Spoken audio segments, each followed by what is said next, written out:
Okie dokie.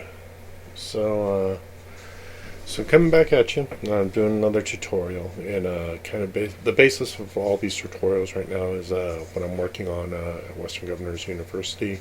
I'm kind of showing the correlations of math with art. A lot of reason why you need to understand some mathematical concepts when it does come to art. That's why I talked about using degrees of a circle when it comes to actually formulating your color harmonies with color. I was doing the 2 point perspective, kind of using shapes, blocking.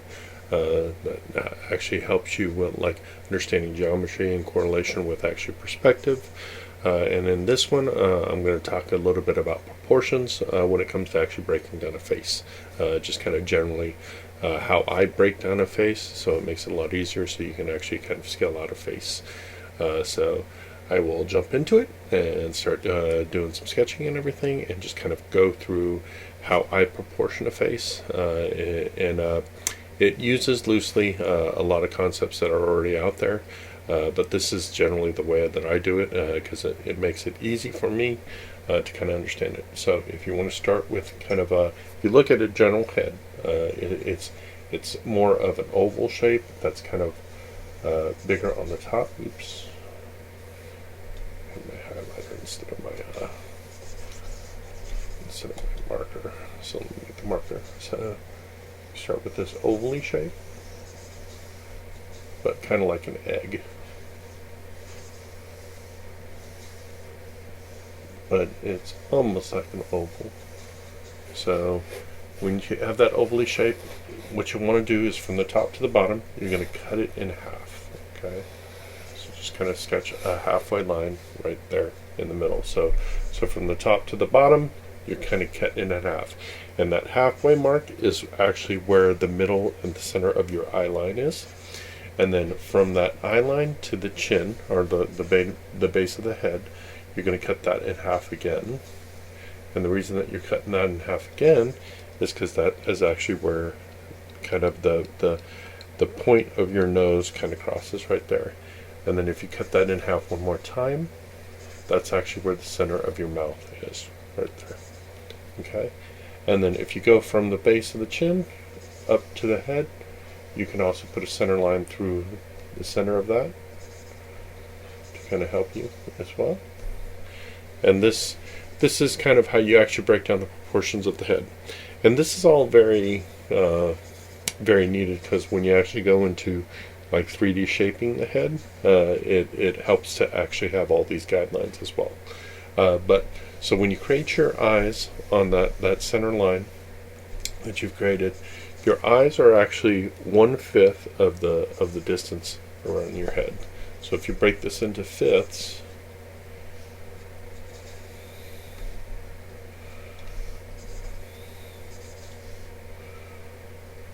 you actually have where your two eyes go.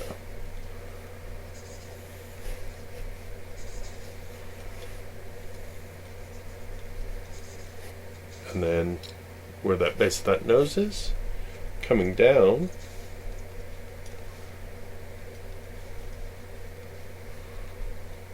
at the corner of your eyes, is actually where you can build out your nose.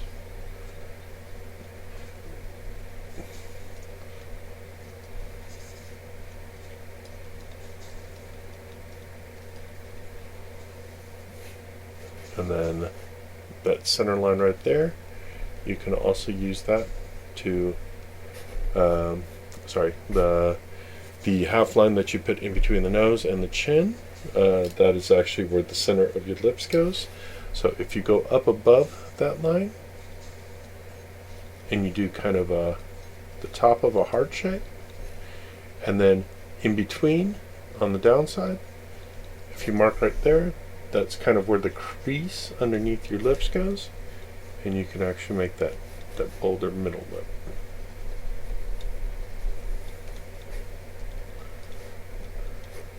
So now where your center line comes right there to the edge of the head, That's actually where the top of the ear is, and then where the nose crosses, that's where the bottom of the ears are. So you can actually create ears too.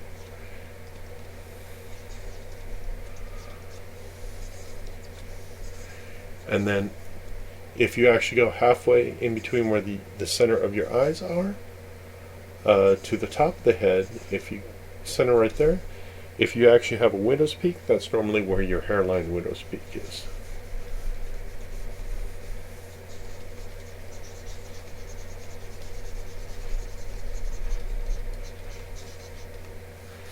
So that's just kind of a generalization. So actually, to break it down, you can darken this stuff in.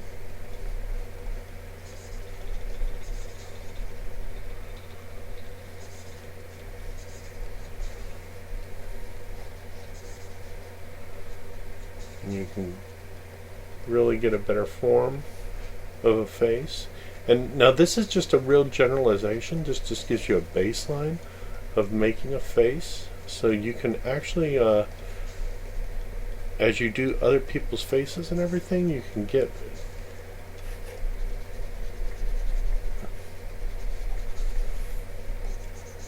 definitely get more form and features from different people.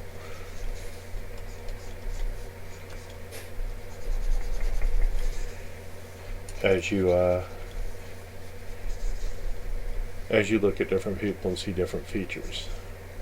And there's more that you can actually build out on this as well, but that's just kind of the general proportioning that you can get, so you can actually see kind of how a face is broken down in basic fractions to make it easier, so you can get a good baseline understanding of how you can actually create a face. And like I said, it helps like if you're trying to put a face at a side angle, because you have to do the same things, because you want to create those lines.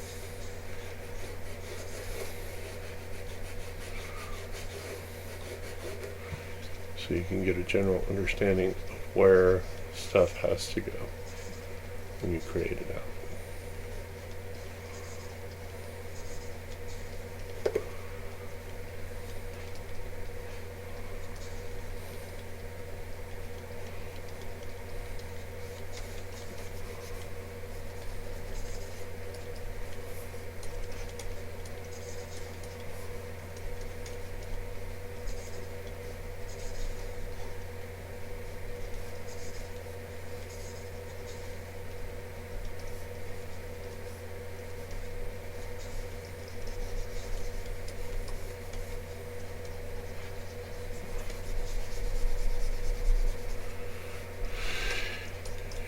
And I know that's pretty rough right now, but you can see that if you build those fractional pieces, and you can get a better feel for the structure of the face and head, you can actually start to use it a lot better, and you can build those proportions out a lot better.